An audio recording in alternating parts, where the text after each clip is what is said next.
Good afternoon, or good evening, depending on where you're from. So I think we're about to ready to get going.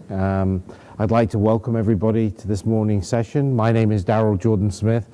I'm the worldwide vice president of what we call ICT at Red Hat, or the telecommunications at Red Hat. That's not me, by the way, but take pictures of Ian's slide. He's up next. And by way of introduction, Ian Hood is our chief architect. He works with us on a global basis. He's very focused in this particular segment to talk about reliability, scalability, and availability. You know, those common terms that we find in the telecommunications industry as particularly important to our business. Followed by Ian will be Cyril. He's a distinguished architect at Orange. Following that, we have Dave, who will introduce himself from Cisco, joining us, and then we're going to get into a panel discussion towards the end of this particular session. So thank you everyone again for coming, and now that Ian has just sat down, I'm going to ask him to come up on stage and talk about his segment. Okay. Thank you, Ian. Thank you, Darrell. As Darrell mentioned, sort of the topic of the day is, how do we get reliability, availability, and serviceability at cloud scale? And I'm just going to, walk you through a few things and kind of take a look at what's going on in the industry in this space. And from that, I could join with my colleagues from both Orange and Cisco once we get through the sessions. So, really what we've kind of been seeing is that, change is really all around us. Things are just happening no matter where we are. And, as a result of this, we really have to kind of adapt our networks. And the key thing is that the telcos, they're kind of in that key position right in the middle of all of these things. Because as all these changes happen, everything we have is connected. We're all mobile. And we can actually go drive, change in the industry through these types of changes. So if I kind of look at things, I'm actually really quite a fan of high-speed motor racing. And so I like things to go fast, and I like to feel that rush of acceleration. And so the same thing's happening in our industry, right? And some people might want it to slow down. And if I go take a look at our web providers, they've got kind of all the laser guided tools and weapons to actually change this world. So they can deploy things in minutes. They've got hot deployments, and even just this morning on the news, I saw yet another. Go ahead. Yep. I'm not sure why this one's not giving me enough volume here. All right. Okay. Look, it's way up there. All right, way up here. Okay, so with that, I was watching the news this morning, and yet another change to how we do sharing on Facebook. Right, they changed another thing just this morning. Right, so they're just doing hot deployments, and in a lot of cases, what they're doing is they're actually making it so that they can back in and back out changes on the fly. So pretty much everything is hot, and they really can optimize the resources, their costs. And use analytics and self-healing in their operations. Then if we kind of look over to the other side and kind of look at what the telco's been up to, and maybe they're not still using spears, right? When I look at things, and maybe not the pencil from 400 years ago, but in the last 50 to 100 years, there's still like the fax machine and the printer, and that's kind of the stuff I see them using to sort of operationalize their networks. And so it's taking them, months and years to deploy things. It's complex, it's costly. The mandate of 5 nines kind of causing them some challenges, but the real goal here for both sides of this, right? It doesn't really matter, how you look at this thing. The goal is for zero service downtime, right? And these are the kind of the two different approaches, that we're kind of seeing out there. So if I, kind of take a look at it and say, actually, what if we actually could have a complete, an elastic kind of network, right? That would be really kind of cool for us. And what if it was actually completely automated? And so what I mean by this is that we actually have the capability to do that now. Like, we can go look in the, the optical network, and we can change terabits of capacity on the fly and multiple colors down the same fiber without even thinking about it, right? And we'll do that for all kinds of different things. Then we have an event like this one, that's a mobile event. So I can change the antennas on the fly, move them around, and say, okay, I need more, Wi-Fi here, and I need more, capacity over there. And, sort of in my case, right, I've even got kind of that automation going on, because let's say we've got an application on our phone, and what happens with that, right? That application actually, uses a container, it's dynamic, and it goes away just as you need it, right? So I do that, to access my solar system from home and go see how it's operating and change it on the fly, right? So I can actually, get access to it and see what's going on and go do that, right? So it is actually possible to automate all these things. But what's actually happened to us, right? Guess what? We've done it one more time. I'm not sure how many times we've done it over the history of my career, but we've complicated our architectures, right? And not just because for the sake of argument, right? It's because we're trying to drive the services closer to the customer. So that becomes a distributed compute problem, right?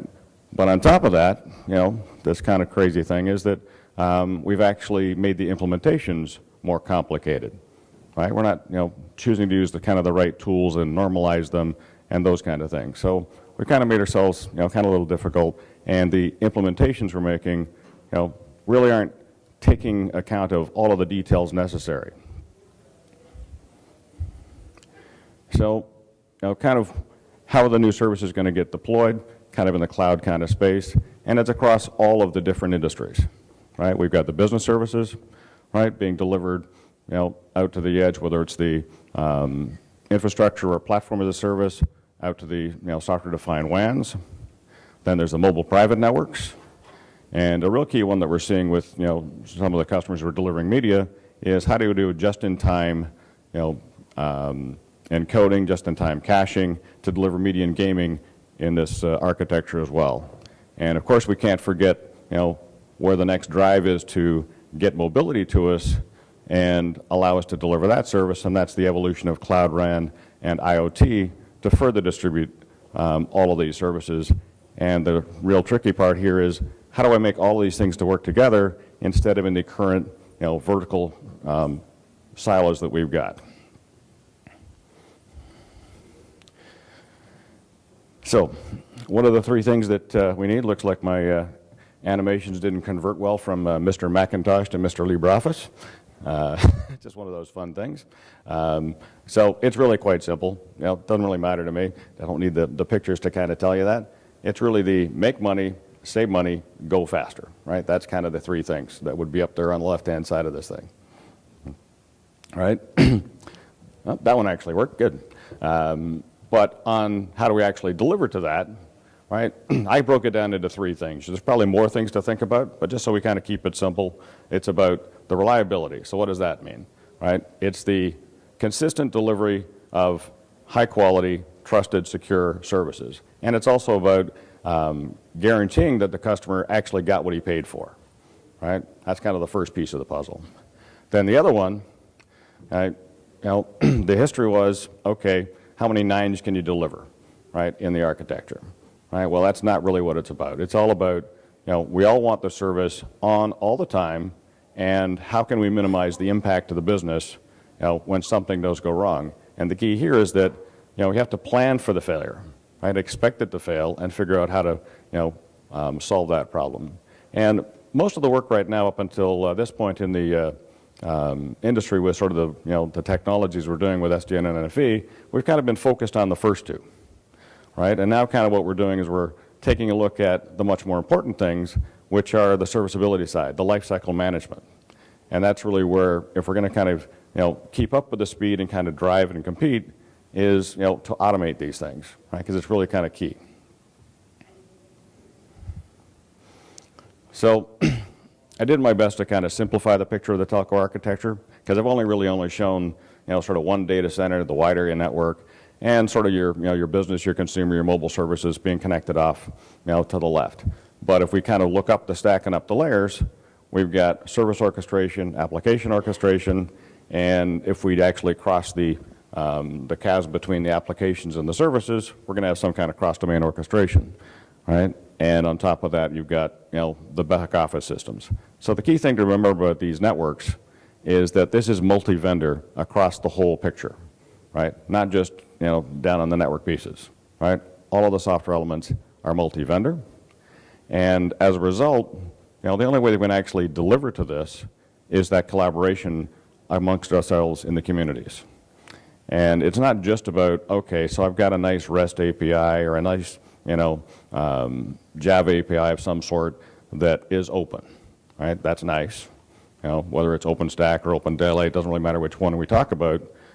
These things have to be interoperable, right? We can't just go off and customize them and do things that the rest of the community can't use. And the real key here is to automate this and make sure that we have that feedback loop so we can pull information out of the network and expand how the services are delivered. So if we kind of take a look at how we have been modernizing network functions, it's really no different than how we modernized applications. We've got the same architecture, right? We've got the physical data center, and then we've got some way to manage that infrastructure. We virtualize the application, so we've got to have a virtual infrastructure manager, and then we've got to have application orchestration. So the same thing applies if we go look at the virtualized network functions. We use the same architecture, so we might as well use the same tools in both categories, right, to apply that same capability to both of them. Now, the other thing is that, we've had lots of talk about, okay, so, what's actually going to make this thing reliable and, deliver the availability? So is it just the hardware underneath? Is it just the NFVI? No, absolutely not. Because, in order to actually deliver this, we've got to have flexibility of that reliability and that redundancy scheme. So the NFVIs have to have some sort of capabilities, and it really is across sort of, we know how to do it in the data plane, with diversity and either 1+1s or 1-to-Ns. But we've also got to look at it from the control plane side, hierarchical schemes, active, active, active kind of things, and then up to the management plane. And the thing to think about when you're looking at this is that all these pieces have to kind of work together, and just because the bits themselves, right, we protect those, the user bits, the data stuff, well, that does impact the service if that goes away. But if I'm trying to spin up services quickly, and the tools that I'm using to actually spin those up, those orchestration tools, those automation tools, those back office systems, if I don't apply redundancy and high availability schemes to them, I've still actually impacted the business, because I'm not actually getting my customers spun up to get to those services. So I can't just kind of look at it from the, the normal networking plane that we've done in the past. And, that also applies, as we kind of change how these points of presence are being built in these architectures and move that data center technology and distribute it, around the architecture to this distributed kind of solution. So I can't say it enough times, right? It's really about automate, automate, automate. And, in the NFV space, Mano is kind of responsible for, three pretty big things to the, to the operations: the performance side, the availability side, and the whole life cycle management. But, some things we talked about, last week at the OPNFV was how do we actually bring service level OEM telemetry into this, environment for the virtual world, right? So bring that service assurance into that as well. I mentioned before the interoperable APIs and normalized data models. And, all of us like to kind of, when we go buy something, whatever it is, services of any kind, we kind of like to have some very easy to use portals that we can actually get to those services so that we can actually keep the customer engaged. And if we really want to kind of keep this downtime under the right kind of number so we can't have that impact our businesses, we've got to take the analytics and the automated tools to actually drive that as well, right? And as my colleague Dave has always said in the past on this one, is I got to have the easy button, right? And that's kind of where we got to go, right? That's kind of what we're all headed to. And so, kind of just what's going on with these kind of things to kind of deliver to that. So I kind of after looking through the number of things that the ETSI NFE community put together as to what are the priorities of the operators, I kind of picked a few of them off the top of the list. And so if we go look at it, to get to these better high-quality services, you need that real-time low latency stuff. And so that's why we got real-time KVM, DDK acceleration, and that allows us to do that guarantee of service and improve the customer experience. So that's one thing that's in play. The other thing is that in order to actually scale this out and have it be a high availability solution set is a reference architecture for a hyper-converged control, compute, network, and storage. Right? So that's the next piece. And the other key that, as I said, a lot of the work going on right now, it isn't just in sort of the OpenStack control and those tools, or the NFV Mano tools, but it's actually how do I automate and normalize the data so that I can actually control this, not just in the OpenStack side, because people actually have, as they have their IT side of the business and different services they offer and older applications, you have to be able to actually support this, not just for a pure NFE solution, but it's also for if I've got, if I want to move to a containerized kind of application, if I want to go and still support bare metal, and also handle those things and allow me to migrate these workloads across this environment. So automating that, normalizing that on a message bus, those are really kind of key things. And the other one that always important, because we've seen it everywhere with all of the various attacks from cybersecurity, we have to apply those same kinds of how do I protect the value of my business and the interests of my customers. So that's where you need the role-based access, things like secure Linux and secure virtualization for multi-tenancy, and very strong encryption techniques in the solution set. And of course, as with everything else, if I'm going to run this thing completely hot, okay, so I got the services turned up, that's wonderful, and they're running for, let's say a couple of months, and as we're changing our code on a much more frequent basis, I'm going to have to upgrade my services and my applications on a much more regular basis. So I've got to be able to do these hot on-the-fly upgrades, go forward and back as I bring new pieces of capability in. So that's the next one that's on the list. So these are the things that we're working with our partners and our customers to go drive those capabilities into this virtualized infrastructure. So to kind of just summarize kind of what's really needed for us, right? So we can have this always-on kind of environment. It's not just about the hardware. We've got to definitely have that cost-effective, robust hardware, at the network layer and at the compute and storage layer. It's really this ability to have this open automation software from an open source community. And we've got to make the services themselves, the network services, and the applications resilient to failure, because we know that we're going to have those failures, and we're going to have to do that. And so it really comes down to being able to deliver these trusted and reliable services anywhere.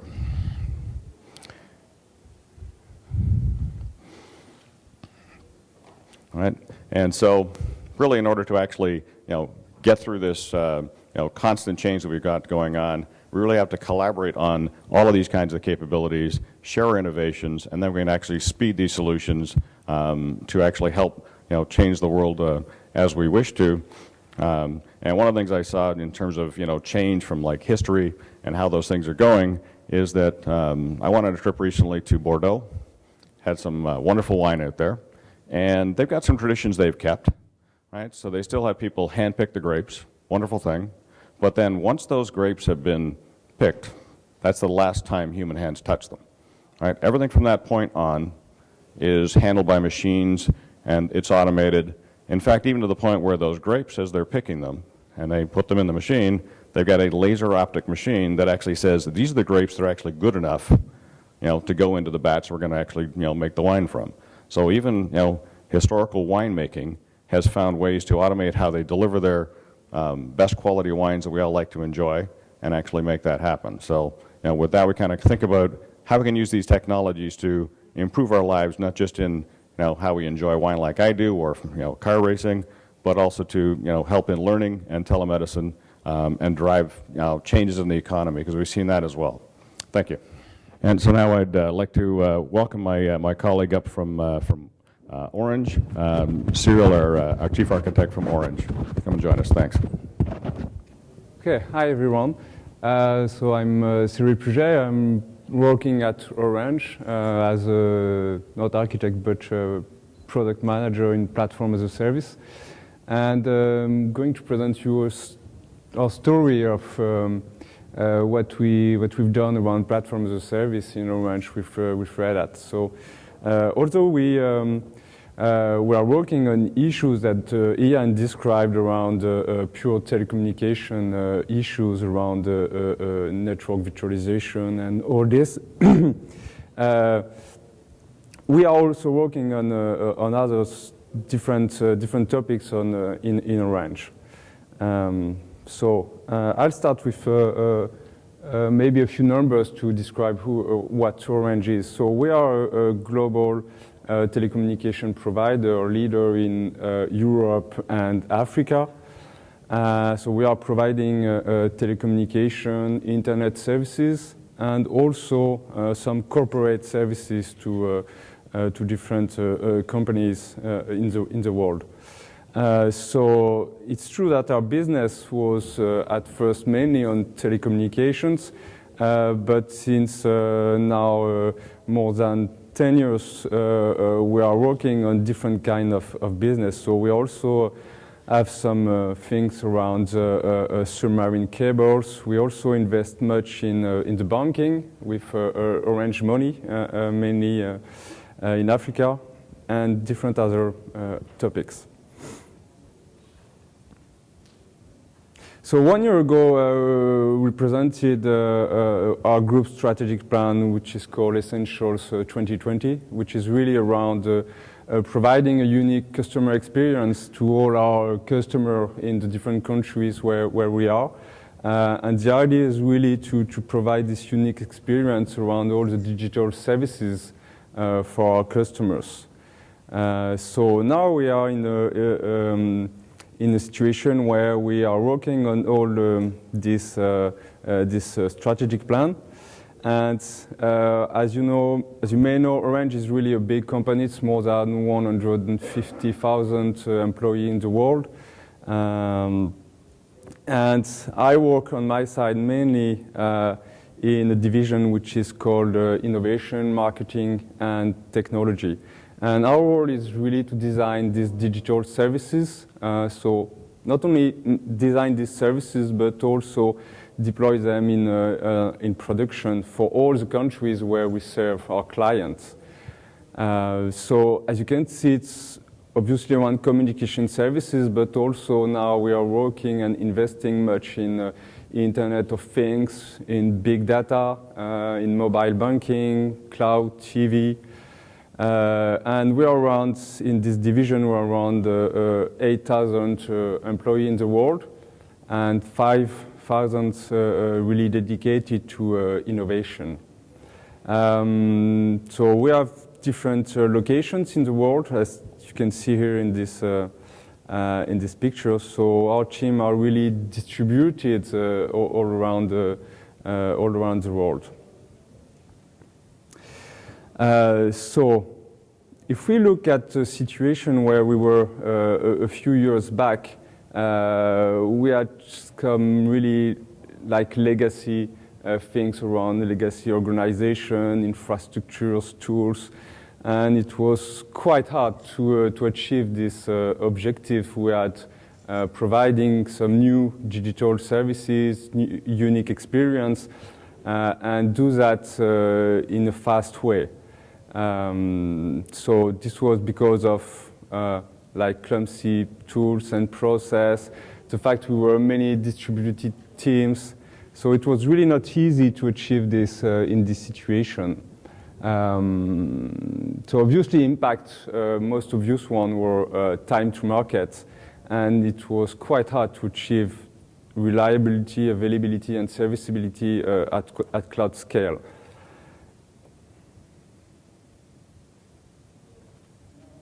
So we've been evolving this past 15 years.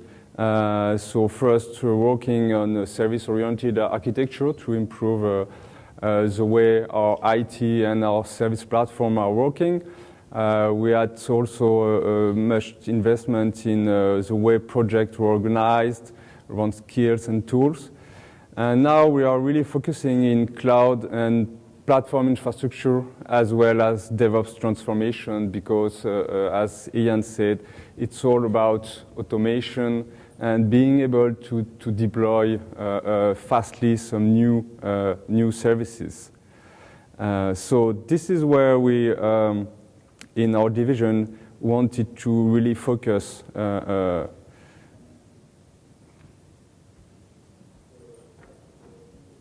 So as I said, also we made some big improvement in these different areas.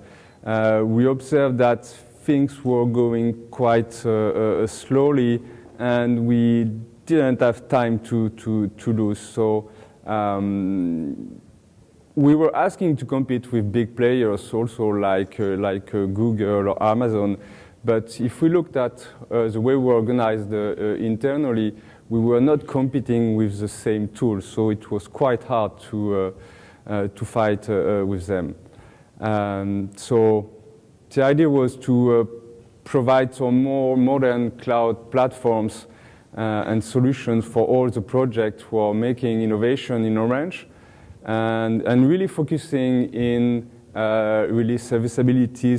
Wanted to simplify the everyday life of all the projects, so developers, testers, and also operations, so that we could support the whole DevOps cycle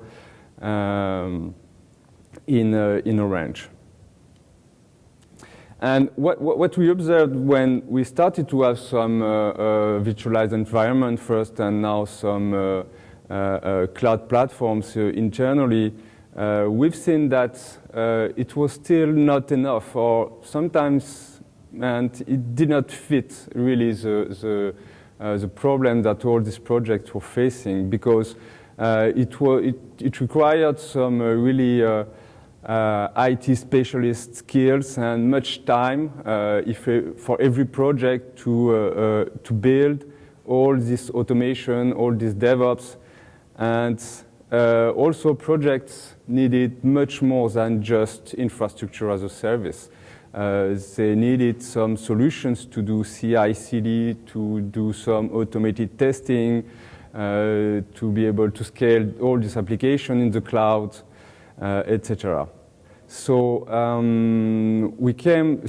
this, to give you an idea, it was around 2012. And so we started to look at a platform as a service. It was just the beginning at this time. And we thought that there was really an opportunity for us to work on this and provide a real platform to all the users and developers so that they can use it. So we wanted to build a platform as a service. We wanted to do that quickly, but the question was how could we do that? We had a previous experience when at this time we worked with some other people from different divisions from information system, group information system, and trying to build a platform as a service, but all the platform was developed internally, and it was a bit limited in terms of scope. It was just around Java or PHP application. And at one point, this solution was not really a success, and our management said that, okay, now you should try to see the new platform as a service, which were available in open source, and try to see if we could use that. So this is what we decided to do. So we thought that really platform as a service and containers was really a good idea, but we did not want to take 2 years to prove that it was such a good idea. So we had, like saying, we had less than 6 months to prove that. And this was a mission we had in our team. So the plan, as I think now everybody knows around Agile, around DevOps, around customer feedbacks. This is what the plan we had. So, okay, first we had to find a cute project name. We did not want to have a name like Open This or Cloud That. So we've chosen this Kermit name, which is quite cute, and people really remember this. And we wanted to be also really focused on serviceability. So our priority was not to achieve a high availability or reliability in the first steps. We did not want to think first on this really large-scale production platform, because I think it would have been a failure. It would have taken too much time. So this was really the focus we had, and we wanted really to go fast. So we've chosen like a simple hosting infrastructure. At the time it was a simple virtualized infrastructure with VMware. We had to choose a platform as a service solution, then deploy a beta platform, get some users, support them, and then iterate and move to production.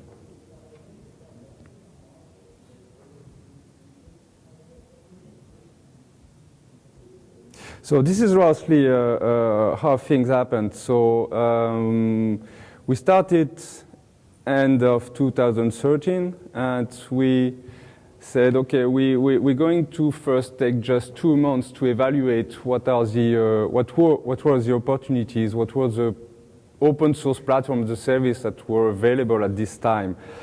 And at this time there was OpenShift by Red Hat, and also 2 other solutions that were Cloud Foundry and Apache Stratos. So at this time it was not Apache, I think it was WSO2, and they were reversing this to Apache Foundation. So we take 2 months to evaluate mainly OpenShift and Cloud Foundry. And what we did around the Cloud Foundry, it was quite difficult for us to deploy the platform and then to use it as an end user. And on the contrary, when we started working on OpenShift, it was really easy to deploy. And the first feedback we had around the platform is that from a user perspective, it was also really simple for the users and mainly for the developers to use this platform. So 2 months later, we decided to choose OpenShift, and we take like 1.5 months to deploy a first beta platform. And then we started to get some users. We made some promotion, communication around all the Orange developer community to bring them to our platform so that they could test it and make us some feedback. So the first feedback was really interesting, and then we opened like a beta platform in self-service. So the idea was to have something like OpenShift Online, but internally in Orange. So we did that during 6 months to gather some feedback to see how was the developers and the project reacting with this new platform, and it was really really interesting how all these users was really impressed by the platform and how easy they could deploy their first application. Because in the previous world, when they were using some virtualized environments, usually it could take them like 3 to 4 months just to have their virtual machines, their storage, their network, and then start to deploy their application. So it was really too long. For some projects, we had some innovation projects who were lasting like 6 months. And during the 6 months, they were spending like more than 4 months just on the infrastructure and the plumbing of the platform. So then we deployed a production platform, and we started to host first some project we were in development, and then this project were making some beta around their applications, and then they started to move in production. And soon, there are some numbers here. Soon we had around like 500 users, developers using the platform, more than 800 applications deployed, and 12 in production. So it was in 2015. And we continue to observe the growth of the usage on this platform. Today we have more than 800 users and 50 applications which are running on production on this platform. So when I say production on this platform,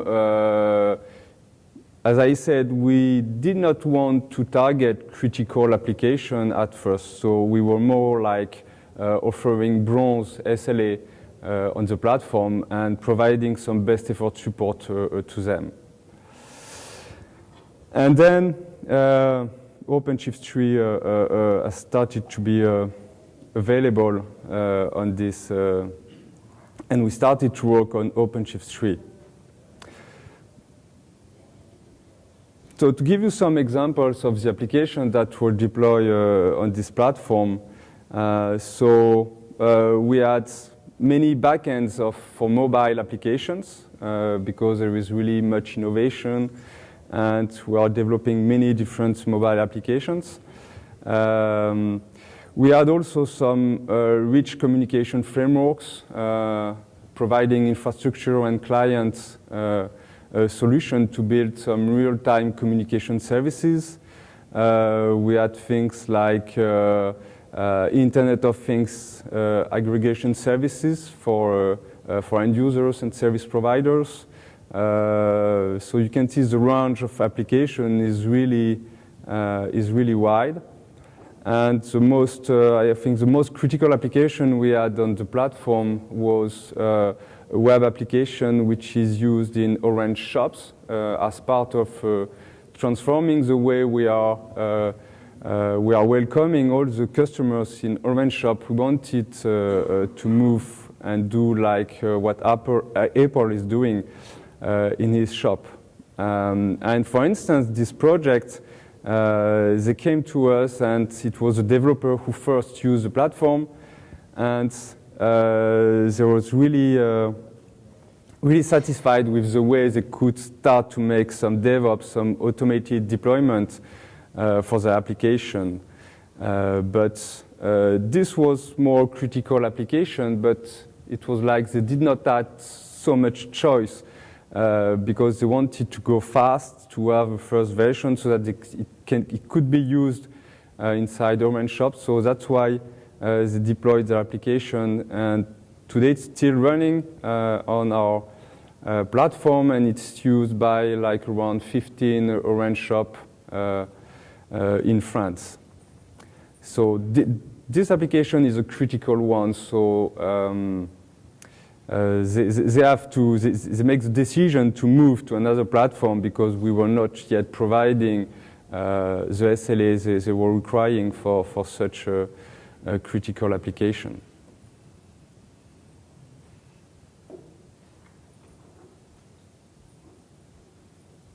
So some conclusion we had with this experience is that on OpenShift platform it was really simple and easy to deploy and to manage. We had only 2 persons doing all the operation and support to all the users for this platform.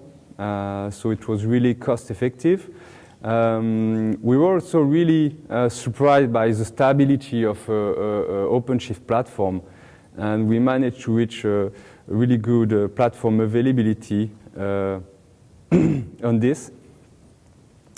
And the experience also with Red Hat was that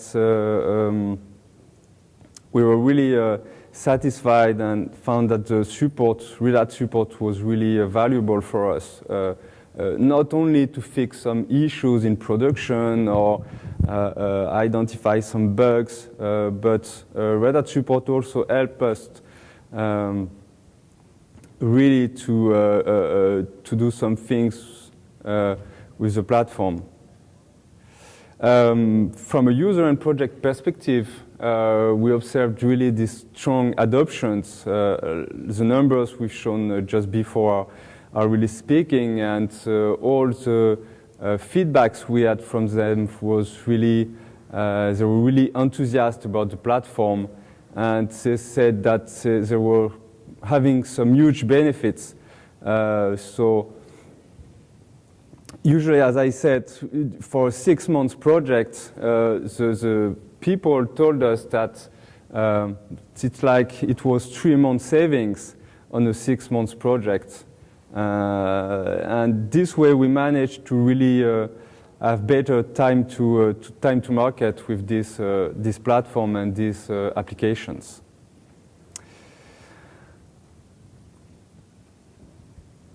However, there are some limitations. So some of these limitations were related to the infrastructure we were using, and also from OpenShift platform in version 2.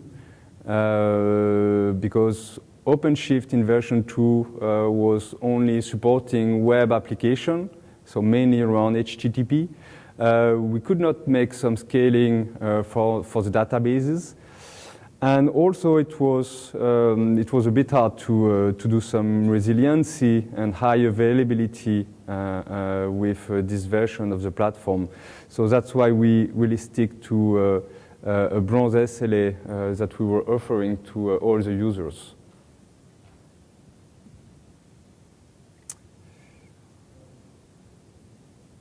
So now, what are the next steps for us? So there are mainly 2 points. Now it's been like 8 months we are working on OpenShift 3, and with this version, we want to support a larger scope of application.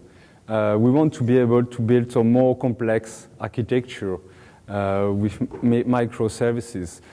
And also, during that time, we've been working with some teams, people working on telecommunication services, so not just web application. And so now we are working with them to see how we can deploy this kind of application on OpenShift 3. So this is really something interesting. And it's also, I think, something important is that when we work with some partners providing some telecommunication services and application, it seems like every provider comes with his own platform as a service. So if we had to have a new platform as a service each time we are buying a solution from a telecommunication provider, it's going to be a real mess in some time. So now we are discussing with this kind of providers like ZTE and others, discussing with them and trying to see how they could use our platform as a service solution to deploy their services. And the other thing is, now that we had this success, we want to provide a higher service availability. So the idea would be really to deploy large-scale deployments, multi-data centers, so that we can achieve more availability and reliability on all the services and applications we are deploying. So this improved resiliency, we're going to do that at the platform level, obviously, but also we are working with all the projects so that they are building cloud-native applications so that they can take benefits of the platform. And hopefully, OpenShift 3 and Kubernetes is really designed for this. Just for the story, when you have chosen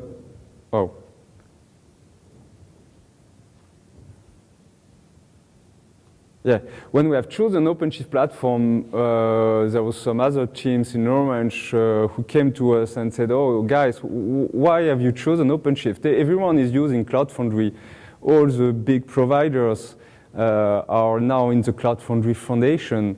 Why the hell are you using OpenShift?" And now, three years later, I think we're really happy of the choice we've made, and also we really thank Red Hat for the decisions they took to completely rewrite their OpenShift platform and rely on technologies like Kubernetes and Docker.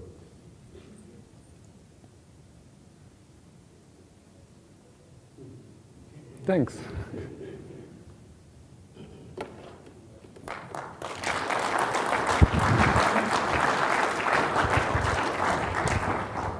Thank you very much, Cyril.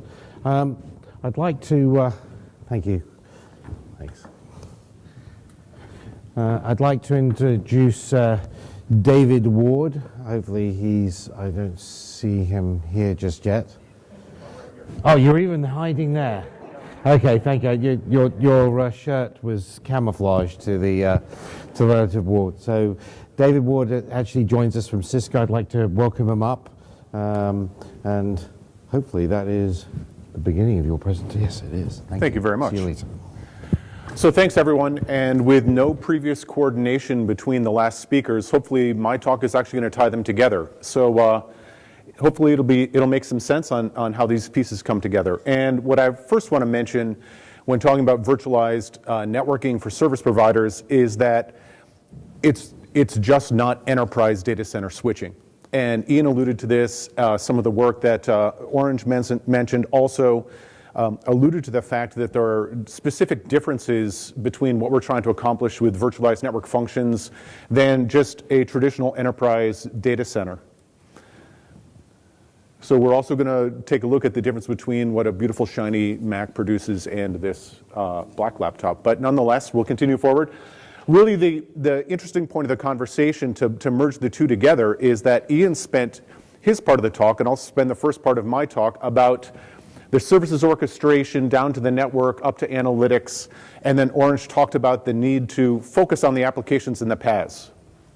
And so towards that end, that services orchestration platform, as we move around that wheel or that circle, that creates a feedback loop for this, includes lifecycle management, as Ian mentioned, with high availability.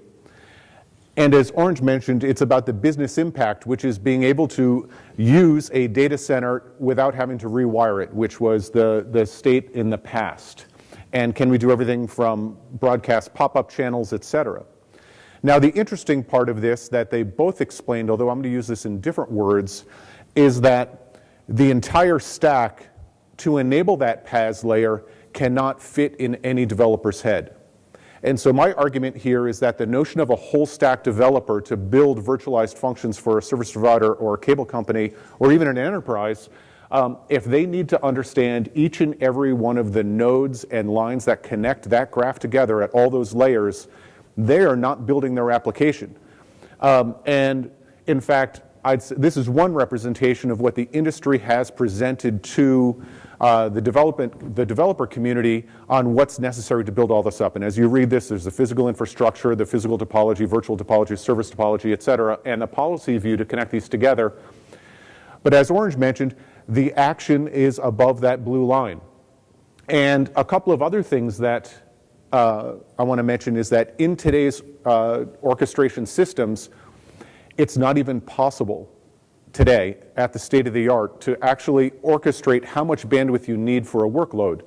So whether you're doing virtual mobility or all the services that Ian mentioned, if you can't dial up and say this workflow in this data center needs a gig, 10 gigs, 40 gigs, whatever the case might be, that's incredibly challenging to orchestrate in today's data center. So where's the bandwidth?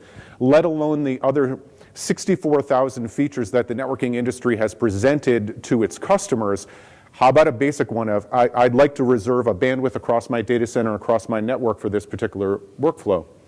So my argument is not that a whole stack, that a developer needs to understand the whole stack, but instead everything below that blue line should effectively vanish for the developer, and they are a no-stack developer. And I think that's part of the argument that Orange made as well. But remember, below that blue line, and the reason why we've been working on this for an industry, or as an industry for the past 6+ years or so, is that there is a ton of stuff going on, in particular in the box you can't read, which says service lifecycle management. And that piece, as Ian mentioned, the high availability, the resiliency, or anti-fragility of that data center becomes a key piece. And as you read this, you can see, in fact, there is a ton of stuff that needs to be taken care of to actually create that anti-fragile data center and enable a service provider PaaS layer that can work as mentioned. Now, so towards this end, what I do want to mention is that as much as was described earlier on OpenStack, there's, needless to say, a shift towards containerization and cloud native, and that was just described by Orange. And this right now is at the state of the art of trying to build virtualized network functions for service providers and build this in a scale-out manner. And the networking architecture of the containerized world is actually not evolved to the level that it is in the hypervisor world. And so there's a lot going on in that part of the industry right now. And in this particular case, how to be able to orchestrate the swarms, hives, or even configure the cells of those containers to work in a workflow that has been resource engineered for compute, memory, and I/O, et cetera, is beyond the state of the art. So towards this end, I'm going to start moving into a couple of examples here. But being from Cisco, we're going to spend some time talking about the network for a second.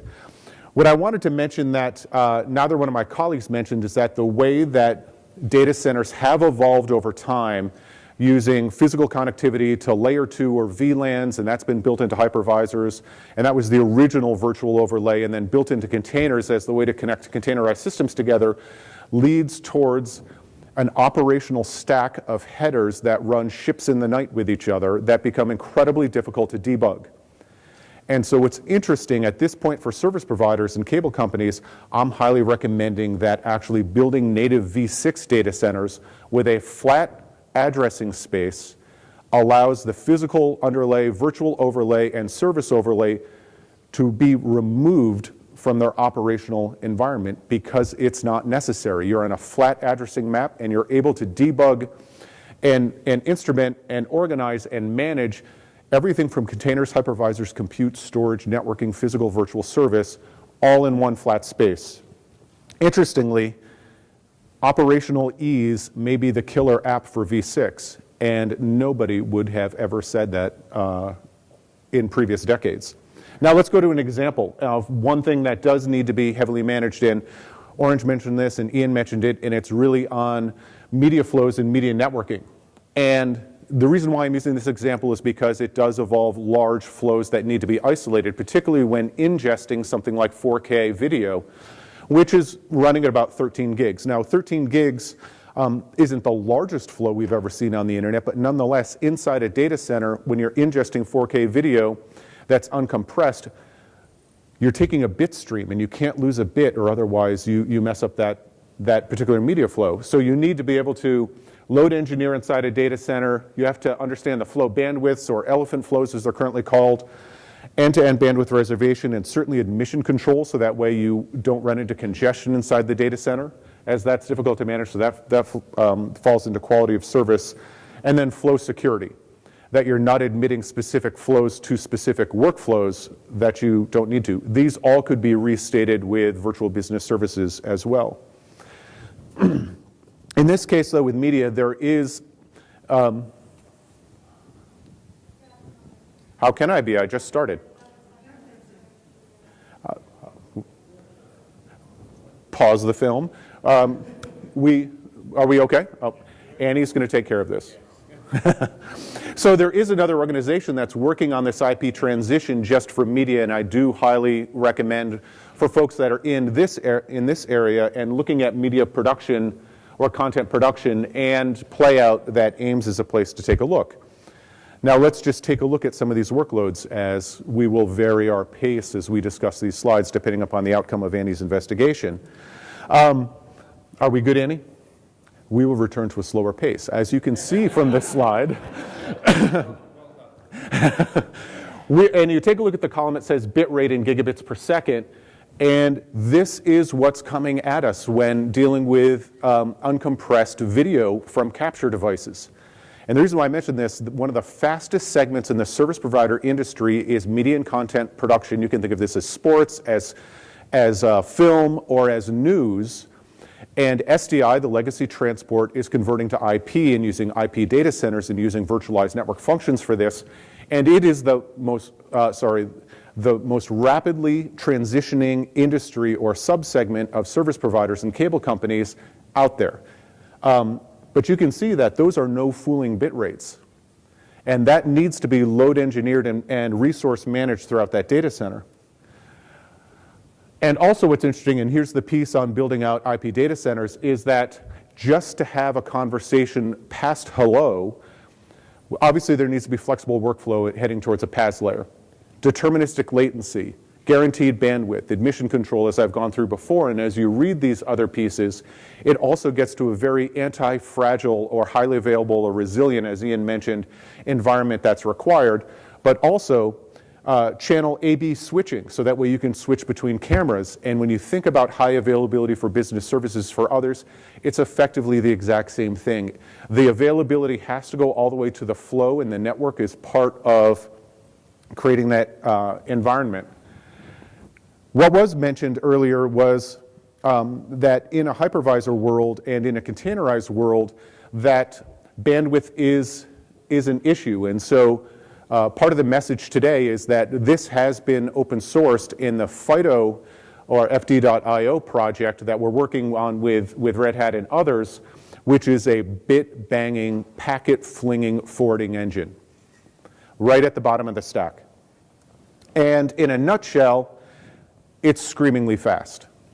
It's so screamingly fast and scaling and performant that regardless of the size of the forwarding tables, it's completely flat, zero packet loss forwarding. And what's interesting is that what we're running into these types of data centers are computers that are not I/O optimized. And so this goes back to my story that enterprise class equipment is not going to fulfill our desires in the service provider environment, and the industry needs to begin to move. And in this particular case, with respect to compute, on a 4-socket computer using 24 cores, there actually is 480 gigs bidirectional traffic going through VPP.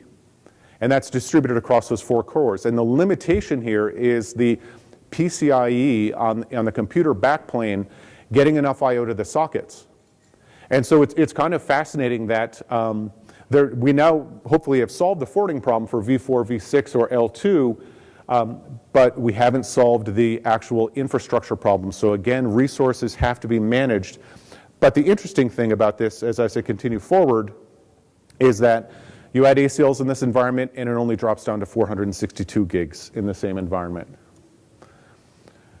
This slide would be a listing of all the features that are possible, and it's basically all the L2, V4, V6, MPLS, all the NCAPs, all the QoS, and everything you need to actually do networking as God intended in the past, versus being limited to just L2 bridging or some really nascent environments. And you can see more at FD.io, and it's a collaborative project. So as I continue to move around this wheel and focus below that line for the time being for a second, the analytics piece is critical, not only for all the reasons that Ian and Orange mentioned earlier, and really that workflow analytics at the PaaS layer is really in a problematic state. And it's a problematic state because all of the events and data being generated by either the virtual functions, the infrastructure, the compute platforms, or otherwise are not being collected anywhere and being able to be correlated together. And so these are just a few, and these are some traditional ones out of the OSS layer. And me, like many others, have a very similar diagram, and I'll show you another one in a second, where we're trying to take the input from all the data that's in a service provider NFV workflow into a single data infrastructure platform and be able to, again, correlate for fault analysis, performance, events, otherwise, at the top of that analytics stack. And what this turns into is a project that's being open sourced in the next couple of weeks called the Platform for Network Data Analytics, where it is a midstream project integrating a number of the most commonly used open source infrastructures for creating an analytics platform to round out that wheel. So on services and orchestration, Open Daylight; on the network, VPP; on the analytics, Panda. And this is also being open sourced with a connection on the bus directly back to Open Daylight to create that reactive wheel. And what we get out of this goes directly at what Ian mentioned before, which is, and what Orange needs and other service providers, which is, what is the service impact analysis going to be of moving containers, moving hypervisors, adding workloads, rearranging that workflow, where we can understand in an operational environment how the workload, the workflow, and the service is performing. This ends up becoming potentially part of that billable entity or that regulatory requirement for payback if a service is non-functional for a period of time. So when you put these together in a slightly different picture than Ian had, I've got service lifecycle management, virtual machine or container lifecycle management as the service orchestration side, going through the different the hybrid cloud platforms that are available into the infrastructure and coming back out through analytics to be able to build that no-stack developer for the applications and business outcomes, which is the ultimate goal of all of this. So in the past, what the networking world and the infrastructure world over the last 6 years has focused on this particular wheel is that, hey, I'm going to open up APIs on my switch, and there's going to be a huge developer community around that. Or I'm going to build a controller, and the entire industry will build a developer community around my controller, rinse and repeat with analytics. And so, in fact, there will be specific developer communities that emerge around each of those pieces, on the controller and the orchestration piece, on the network and on the analytics. But as Orange mentioned, all of the action and above that line on the business solutions is at that PaaS layer or at that service broker layer. And this is what the industry is working on right now, integrating services, orchestration, networking, and analytics into the PaaS layers, OpenShift, Cloud Foundry, et cetera, so that way the orchestration system can do what a developer needs and wants out of it versus having to be programmed each and every time, each and every step of those different pieces. And so that means that it's turning this wheel into intent for that PaaS developer or for that application developer. And so towards that end, what we really see is that, I see, you don't see, is that this wheel turns into a workflow service broker at the top, if you could see it. At the right-hand side would be a catalog of apps, and then on the left-hand side would be the ability to analyze and understand those workflows. So we've stopped progressing completely on this computer. I'm watching it go. It's not going up there.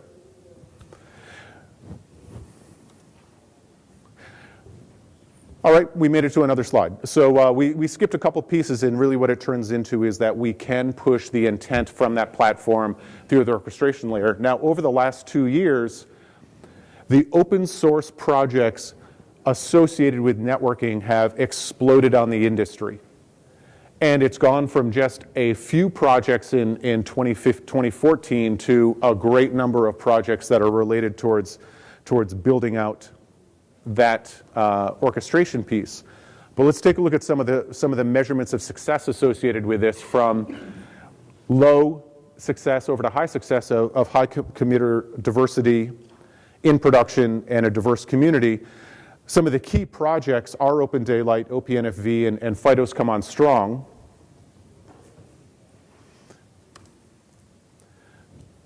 Which the stats were there, but you couldn't see, but nonetheless they've come on strong as reported.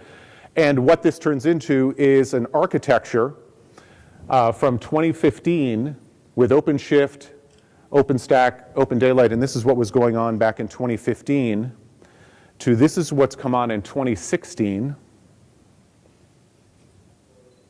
This is really challenging. Cloud Foundry and OpenShift are at the top in the PaaS layer, And the elements in orange are the ones that have added over the next year and then over this past year. And then as we move forward, Panda Armory for virtual network function catalogs begins to emerge. This turns into a challenging overall stack architecture from the PaaS layer through the virtual management layer, orchestration, network controller, operating systems, I/O abstraction, and hardware of those projects in that stack, as I mentioned. Apologies for the colors. Now, really, again, the whole point of this, of taking all of these open source projects and having the industry work towards this goal, is that answer the question, dear infrastructure, do what I need. Enable this for me because I want to deploy my workflow in OpenShift or in Cloud Foundry, and the controllers, the orchestration can fire up the service chaining, do hypervisor and container management, and simplify that communication of intent with the resources. And again, express the needs and wants layers down without actually having to require the whole stack awareness for the developer. And in sum, basically that big wheel of going through lifecycle management, service orchestration, down to the network, back up through analytics, and working towards keeping all of the application development and service design above that blue line at the PaaS layer is the overall intent of the industry. So thank you very much.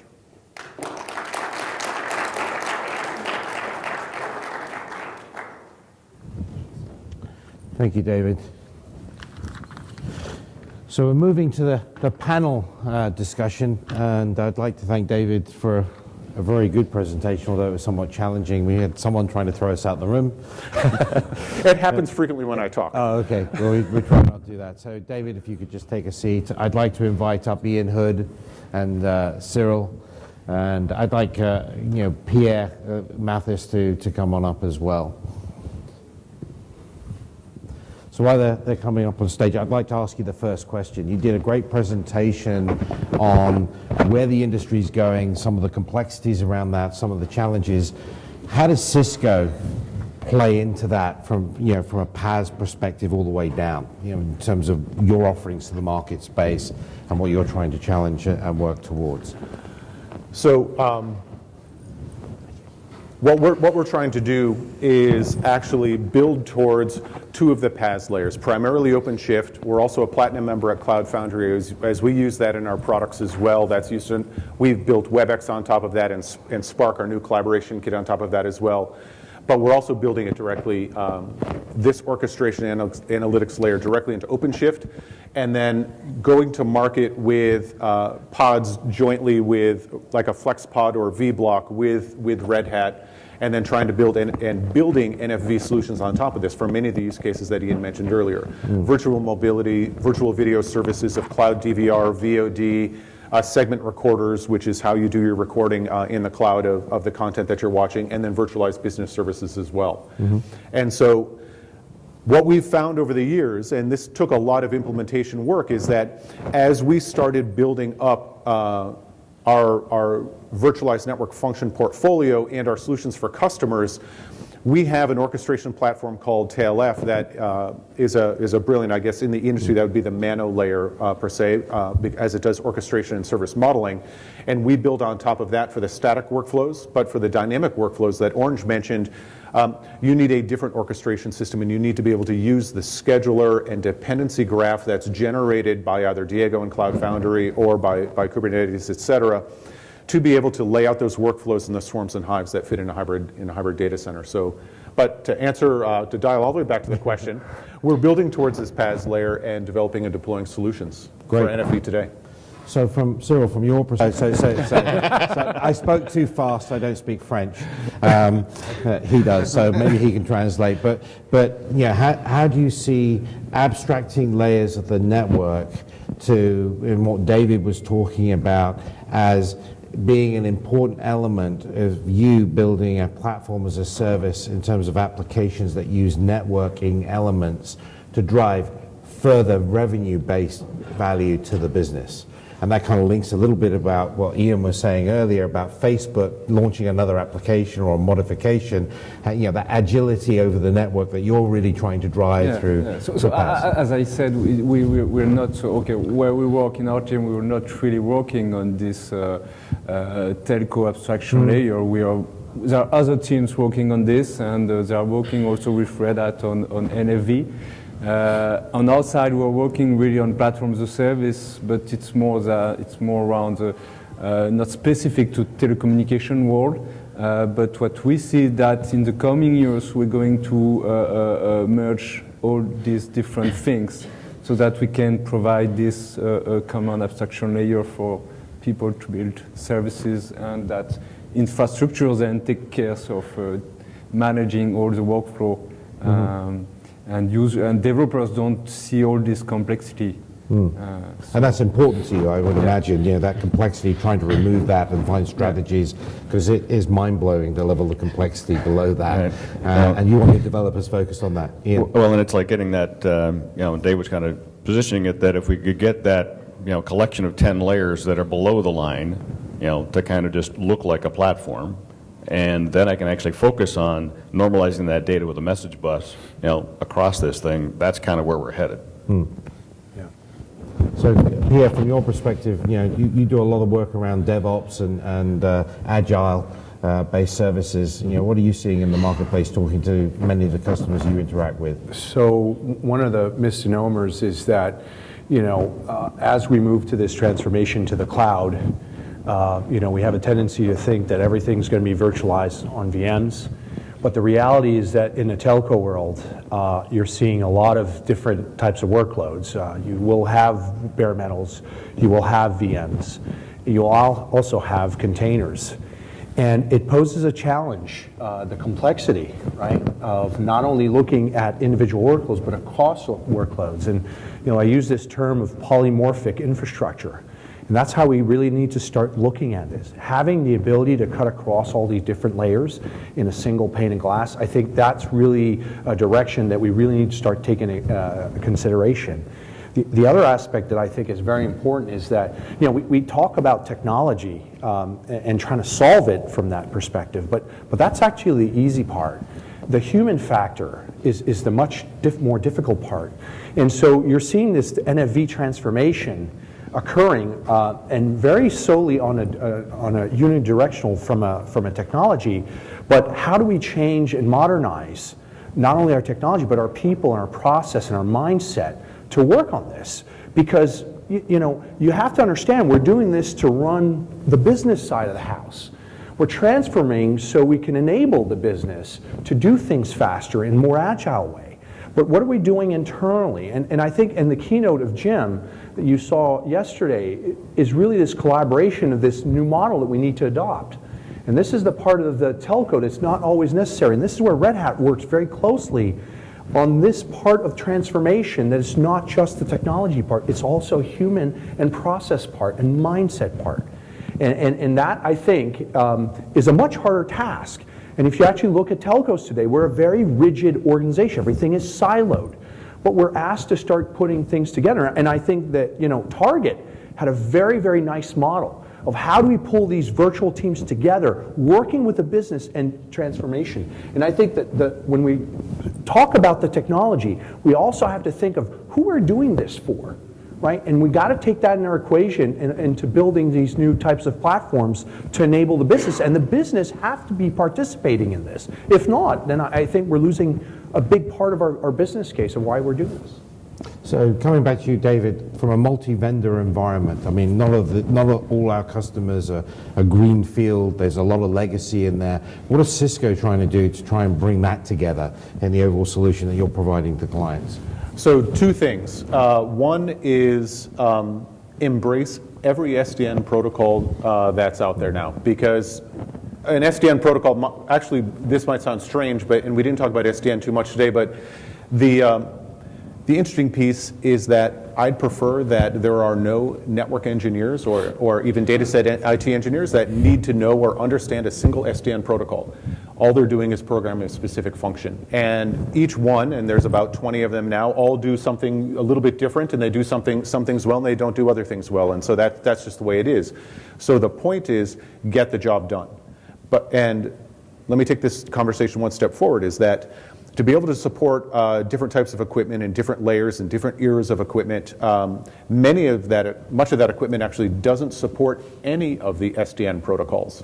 And so we've focused on that transition between how to go from a CLI or legacy configuration manner and that OSS that's required to that, and be able to activate those services through a controller that then can speak the device model. And again, whether it's optical equipment or it's telephony equipment, or it's routers and switches, et cetera, that transition piece to be able to speak both the device model itself and any SDN protocol has got to be there for customers to be able to move from where they are today to where the industry would like to go tomorrow. Mm-hmm.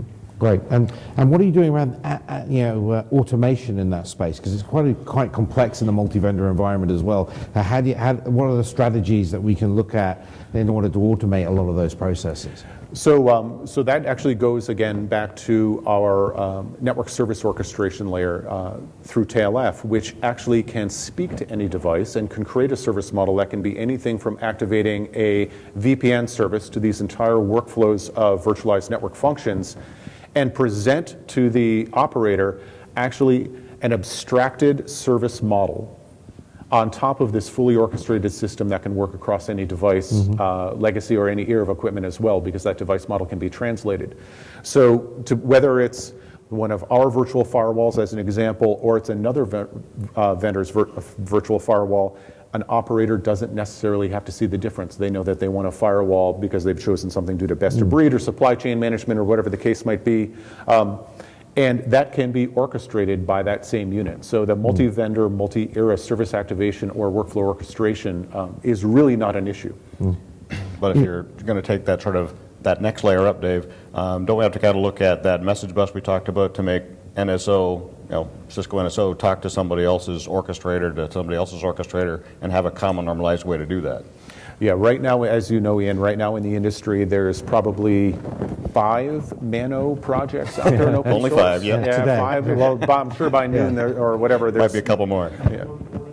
Yeah, exactly. And so what does become interesting as the industry settles out and whether or not there become any winners, and we certainly want to pick any winners now or in open source yet because none have emerged, but nonetheless, whether it's a bus to communicate between those, and look, it's bus du jour, there's religion around that topic as well.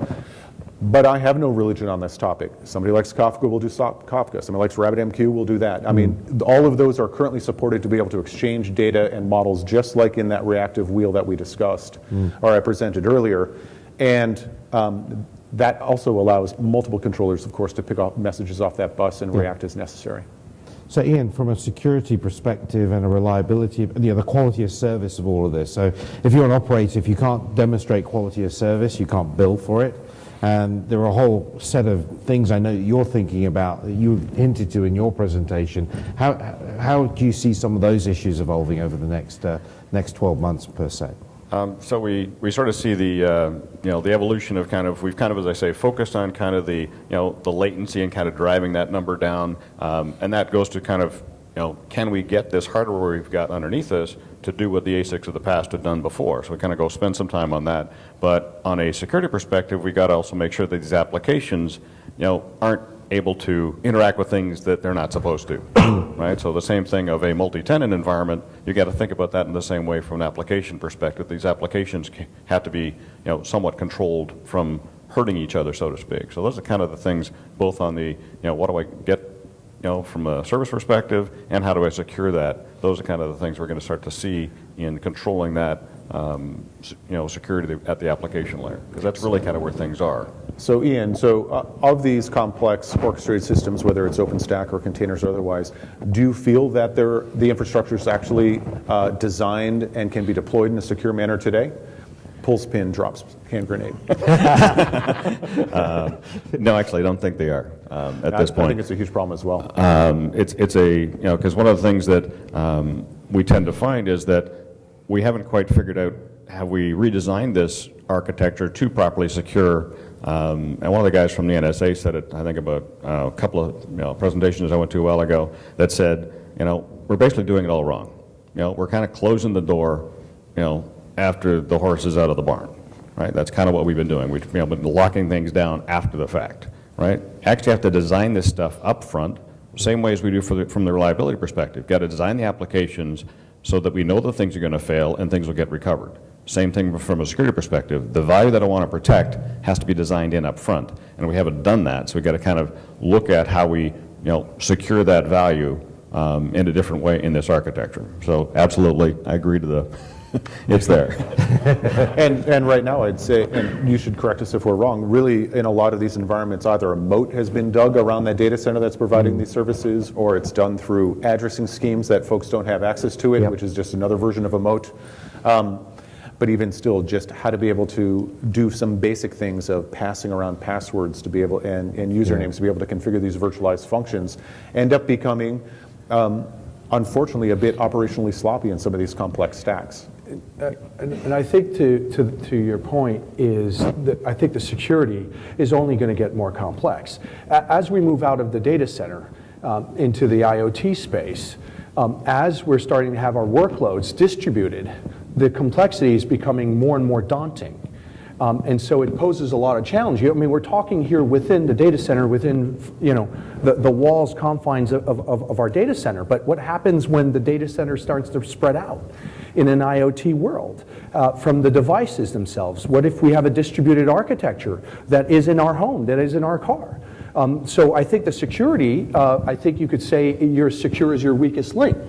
I really think that as we move to a microservices containerized world, I think the kernel becomes very, very important.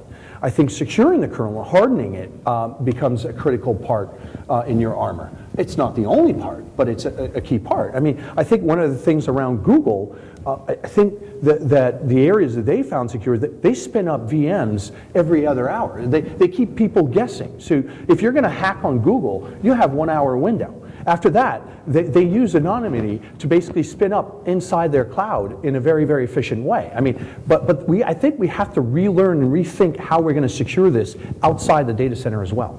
This is already happening, to be honest with you guys. I work for a big telco in Brazil, and 40 to 50% of the distributed denial services that we are now receiving are coming from China from video surveillance cameras. Yeah, and that was just reported. That was just reported earlier today. Yes. That's happening right now. And it's not only in Brazil. But it's still in Brazil. I mean, at the end of the world, this is happening. I think it's there's a lot of Rio going on for the beach. No. But to your point, and where we are with the history of deployments today is that we've lifted and shifted from physical appliances to virtual appliances, consider them to be fairly static workflows. We're not applying the randomization techniques that were just described on these static workflows for virtualized business services or virtual media services or whatever the case might be, and they are prone to attack. But to make them highly available, to keep the service operational during the randomization, if that's going to be one technique used, again, just adds another factor of complexity for that resiliency. And so it's a challenge. There's no doubt about it. So Cyril, from your perspective, we've gone into a lot of details in terms of some of the networking pieces. Once we abstract that from a developer perspective, what do you think the next challenges for you in Orange are going to be as you move to different platform as a service, different application tools, different methodologies around creating those agile-based applications and services? What are you thinking about in terms of how that might unfold for Orange? Yeah, as I said before, what we did on this platform as a service was really a first step, but now we are looking for building a more large-scale platform who would span in different data centers in different locations and give the ability of all the users to decide where they would deploy their workload for their applications. So because we have different, like we said, around 25 different countries where Orange is. And so we want to offer this platform to all these affiliates in Orange so that they can use this one platform and decide, for instance, for Africa, people could decide to deploy the workload where we have the customers and also being able to have some more resiliency on this. So this is one aspect of what is challenging for us. And the other one is, as we discussed around all the telco application, it's really a new world. So putting this telco application inside the platform as a service like OpenShift is not yet something which is easy to be realized. So I think we have some challenges on this, and we have also to work with Red Hat, obviously, on this. Yeah, and I could think the other thing that's in this is as you look up to your business applications, right? That's the other piece that we're starting to see a lot of interest in. How many of those do I actually need to modernize? Which ones should I bother modernizing? Because again, it takes money and time to actually modernize them and move them to a container world. So we have to have a way that we actually speak to the legacy ones, speak to the container ones, and modernize those that make sense to do so. So we're not, effectively wasting money just rebuilding something just because I needed to move it somewhere else, right? If I can make a way to interact with it, back to its legacy while moving to my new ones, that's kind of the world we're also going to be in. Just like everything else, it becomes a hybrid, kind of approach, both at the physical virtual layer that we talked about, the orchestration aspect, as well all the way up to the the CRMs, the billings, and those pieces. And I think, Ian, to your point, and really to look at it from a macro level, there are multiple transformation going on.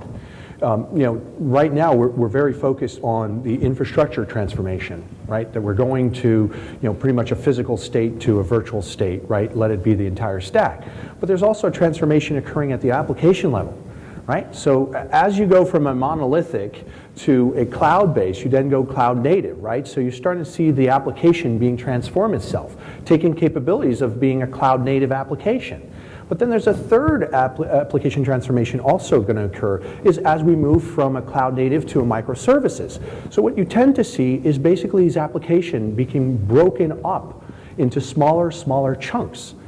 And so this is great in a lot of ways, because this is where you start bringing the self-forming computing on demand, where you can start bringing various components and have their compute task. Orchestration is going to be more and more daunting to do this, and optimization is going to be daunting. But the other aspect that's in this application transformation, and I think, Ian, you pointed out, is having the ability of basically talking the same language. Right? So these components that we're going to have in these microservices, in order to work together, collaborate together, and this is where I think the middleware becomes a critical part of this.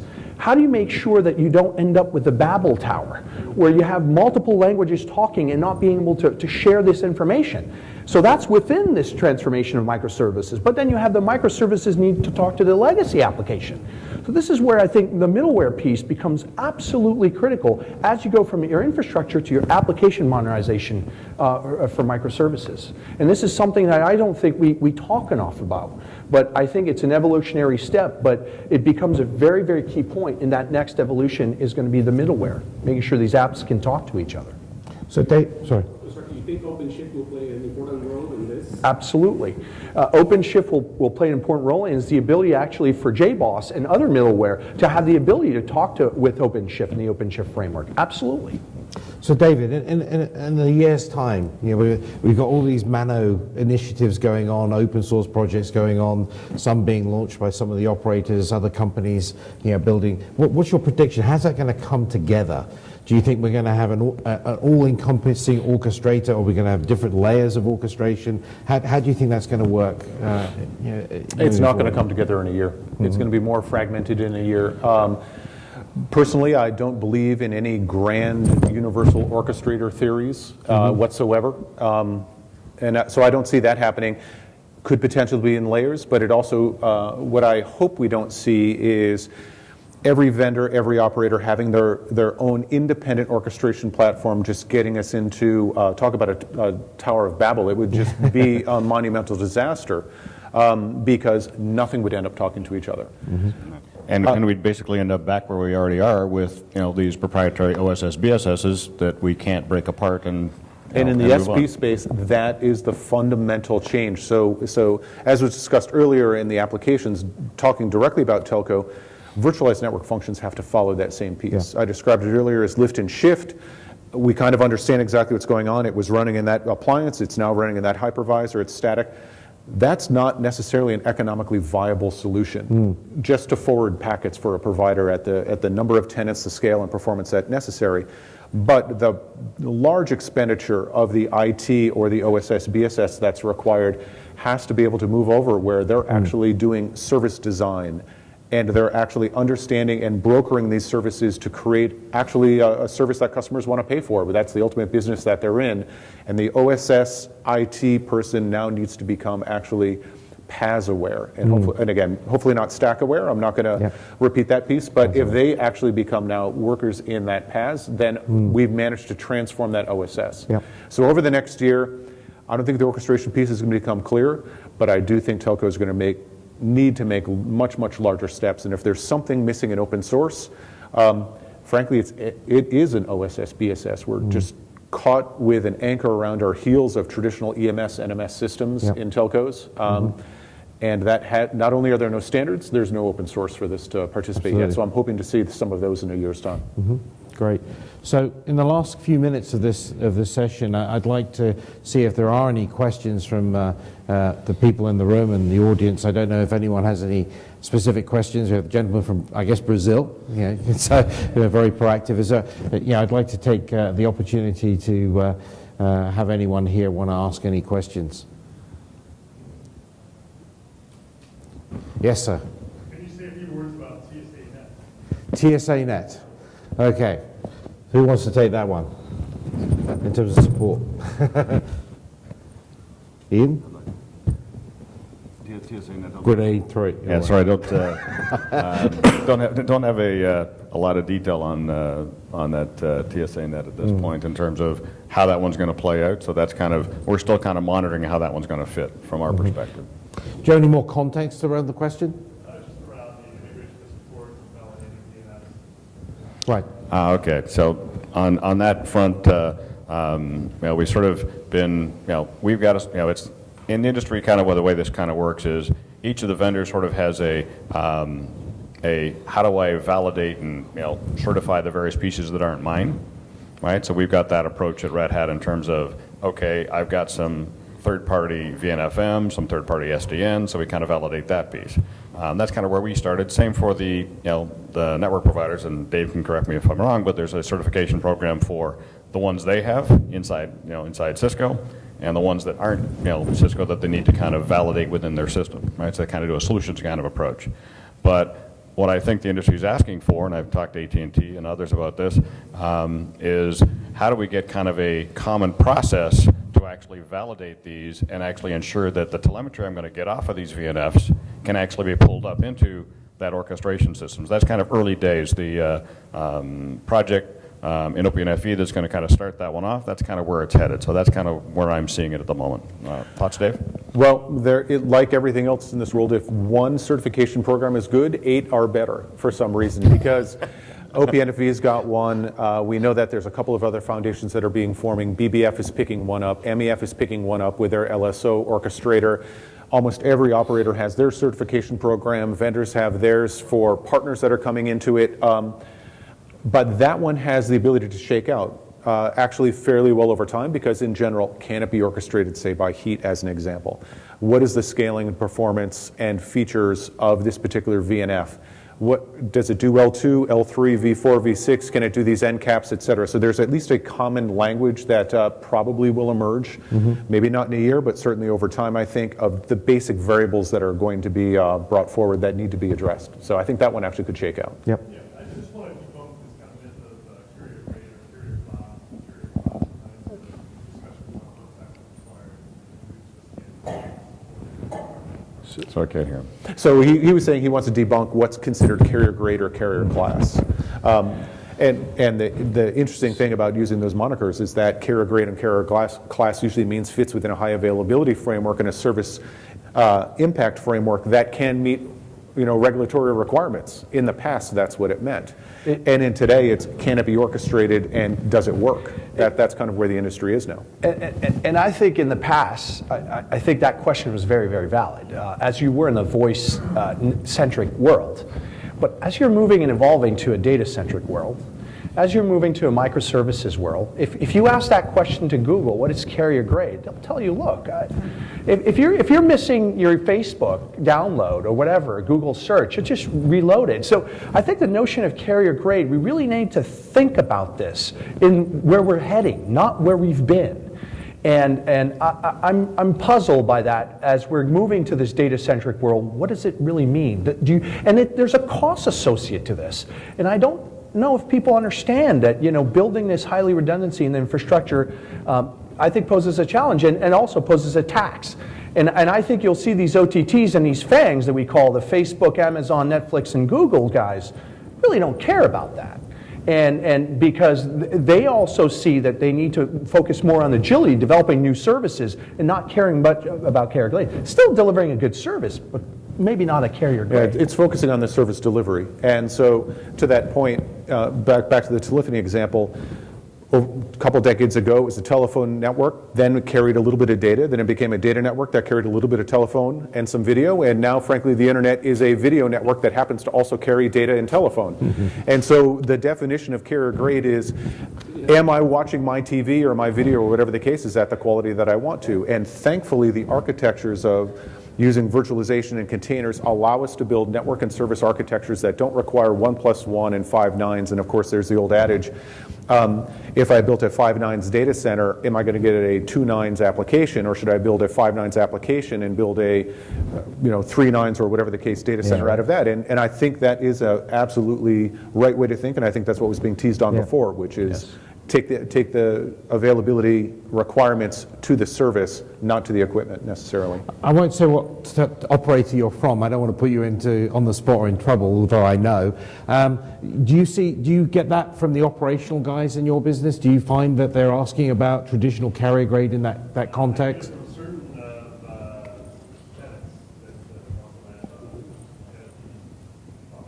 Right. So I think it's something that we need to put as an industry and as an effort from an open source perspective, try and change the definition of what that actually really means around what you were saying, Dave. And I know, Ian, you've been doing a lot of thinking on this, and you're eager to jump in.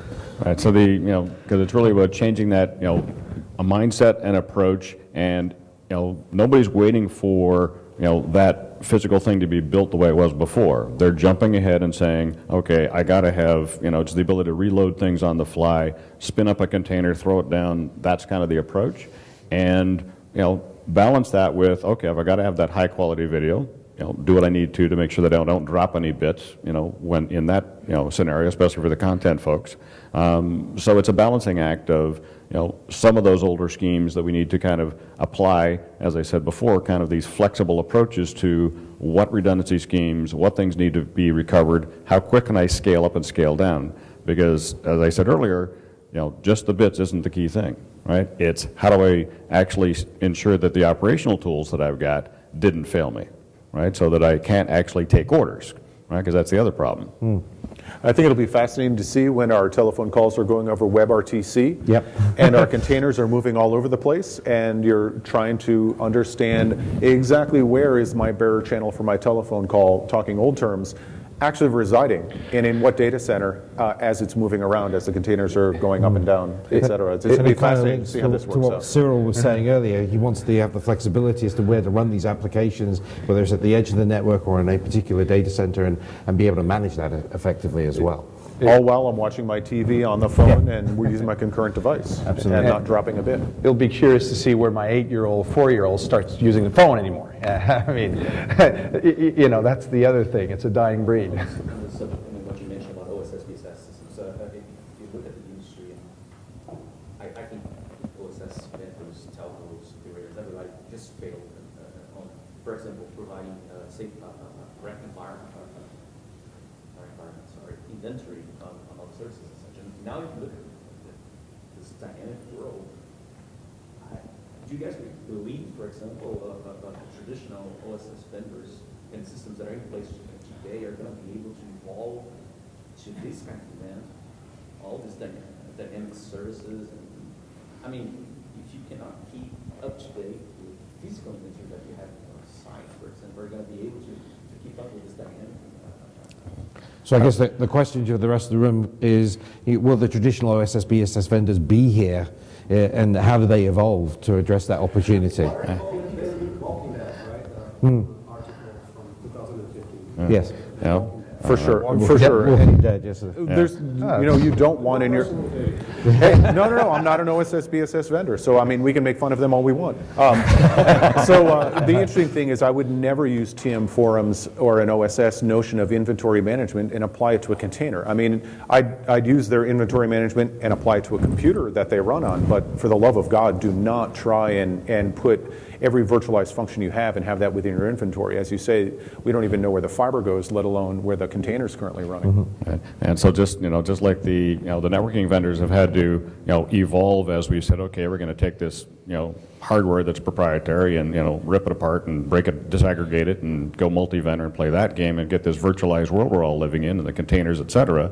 The OSS BSS players have to modernize those applications to stay relevant in this space, and we're starting to see that already where people are actually doing the same thing, a sandbox off to the sidelines to test out whether or not these new automation tools can actually work on their own first, and then how do I tie them back to the legacy, and how much of that legacy do I need to keep? So it's a matter of deciding, as I said before, which ones to keep. But if they don't move forward, same as the telco itself doesn't move forward in kind of that same direction, like anything else, people will disappear, right? But there is that kind of effort that is in play right now. There's only 4 things that I think are worthy keeping alive. Resource, fault, performance. Those are some basics, and those are perfectly measurable items that we can use for customers.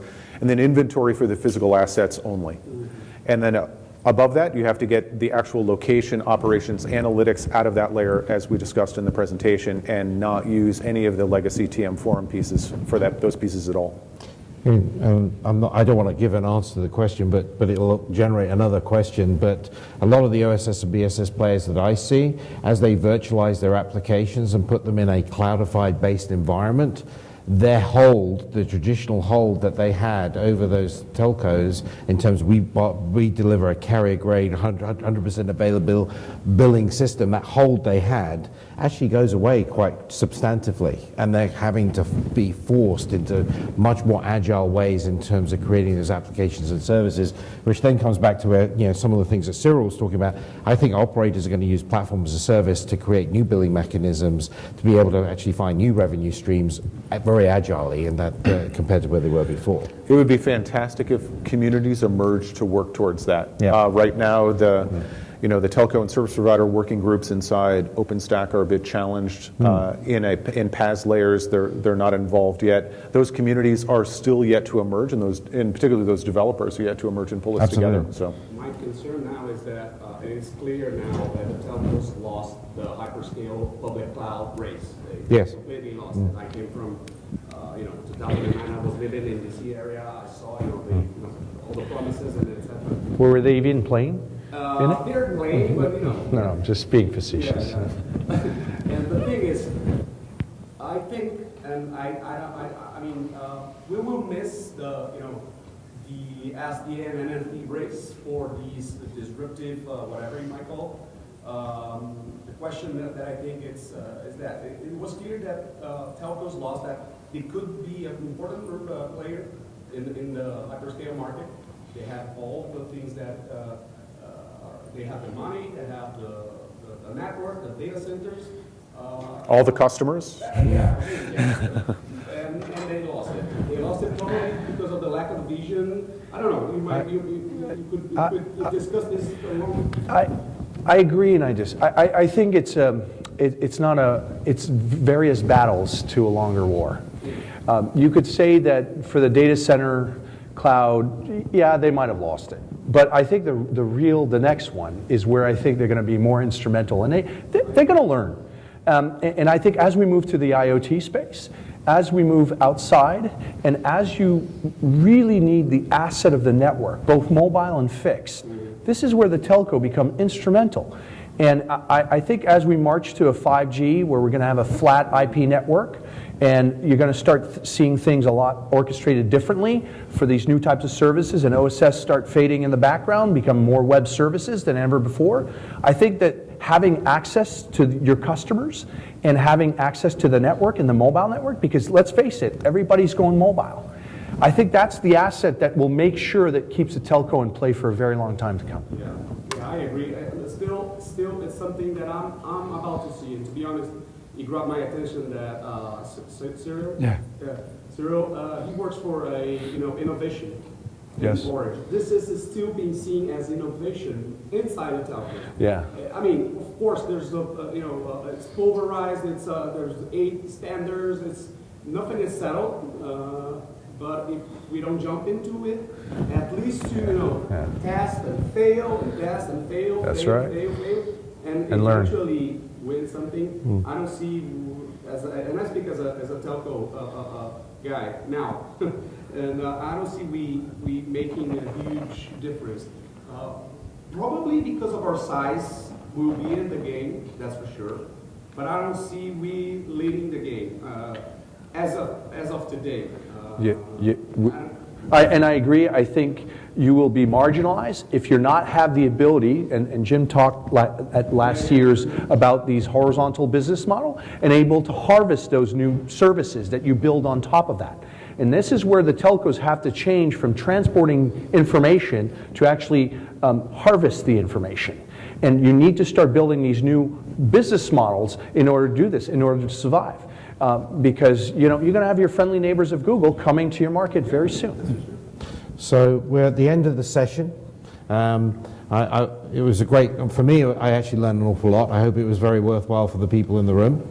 I'd like to thank David Ward. I'd like to thank Cyril. My French isn't very good. I was trying to figure out, is it a silent T or not? But I'd like to thank the gentleman from Cyril from Orange. Ian, thank you for coming by and doing your presentation. And Pierre, we kind of put him on last minute just to mix it up with DevOps. But Pierre from Red Hat, I'd like to thank you as well. Thank you, everybody. Thank you. All right, thanks.